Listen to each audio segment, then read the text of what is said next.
Peace, fam. Guido here. And I just wanted to extend my gratitude to my people that have subscribed to my channel, which I believe to be about 82 people in all. I appreciate every single one of my subscribers to my channel. When talking to other African history enthusiasts, sometimes I get the strange sense of romanticism and denial of many facts and variables that have existed in many historical narratives and scenarios. From my point of view, it subtracts from the complexity, organization, and ambition of pre-colonial African societies by over-romanticization of African history. How can one who says Africa isn't monolithic in the same breath make suggestions that African kingdoms did not have any intent to expand their influence and conquer other lands on the continent, and then lay claim to the supposed success of the Moorish conquest of the Iberian Peninsula? The continent of Africa is enormous. We're talking 11.73 million square miles all around it.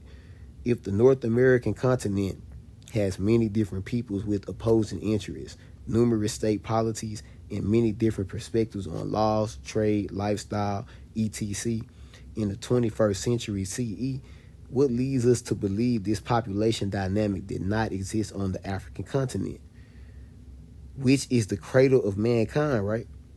Do we agree with this? The difference from North America and pre-colonial West Africa is that most of North America has been conquered and united under one banner. Since the Western Sudanic region of Africa alone holds more population diversity than the whole United States of America statistically, it is a safe practice to always take this into account when discussing African history. Just because different groups of people share a common ancestor or a similar culture and mother languages, it still doesn't erase external influences from nearby people groups they may have came into contact with at various times. Over long periods of time, people groups leave their motherlands and disperse into different directions. We see this by observing simple genetic migration patterns, sometimes caused by climate change, economic issues, and many other various reasons. So even though we would like to negate the pre-Mali warfare that existed, I believe it would be very disingenuous to deny conquest in ancient Mandan lands. There are a few different oral accounts of the Sunjata epic, and there are a few references to the epic preserved in writing, probably at later times. But from my prior knowledge, they all agree that there was a war between Samuoro, the king of Susu, and the upcoming emperor known as Sunjata Kita. One example of how possible climate change can be a factor in the presence of political instability within a particular region or a particular geographic region. If you refer to page 66 of African-American author Michael Gomez's book, African Dominion, you will see it mentioned, reference or of the historicity of hunter guilds in the formation of ancient Mandan, the rise of the Susu, and warfare and conquest under Sunjata. Also adding that these events unfolded during the long dry period, from which when Mande speakers moved south and west, continuing a progression begun by the Tichit people. If you do a simple Google search, one could type in the words, "What is an empire?" and you will see that an empire is an extensive group of states or countries under a single supreme authority, formally especially an emperor or empress.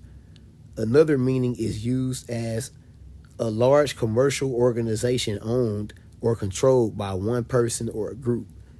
When observing various sources that elaborate on the Epic of Sunjata, one can clearly see that they agree there was warfare that took place and there was a shift of polity.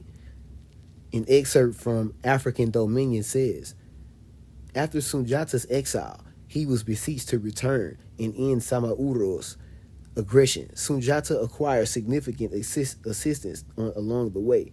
Sunjata defeats Sumaoro and forges a new polity in the region, the empire, and is afterwards occupied with expansion. which is another historically proven method to building an empire. Now, back to the point I made earlier about how related groups disperse over time and develop their own constructs can be observed in the origins of ancient Ghana, in which its earliest known inhabitants were the Seracules or the Proto-Seracules, aka the Proto-Soninkes, which is another Mende-based ethnic group. Take a couple minutes out of your day and run a quick Google search in order to verify what conquer means, and you see that it means to overcome and take control of a place or people by use of military force. When Sheikh Usman, the Faki of Ghana, aka legal expert, arrived in Egypt on his way to making Hajj to Mecca, said, later, people of Mali outnumbered the people of the Sudan and vanquished the Susu, their greatest king. He who overcame the Susu conquered their country and seized the power from their hands and was named Marijata. Thanks for listening, fam. For my Afri-Cultivators that follow my Etsy shop, I went ahead and shut that one down for repair and maintenance. But I know you want to stay connected for the new shop, so go to the Become an Afri-Cultivator link in the description now. There were 100 Black Wall Streets outside of Tulsa, Oklahoma, and I just want to bring you on a tour to the last 13. Hit the 13blacktowns.tour.com link in the description now to register. This was for the ones that believe in Mandan over Babylon, or how we would say it in Pular, Mali over Babylon. Peace.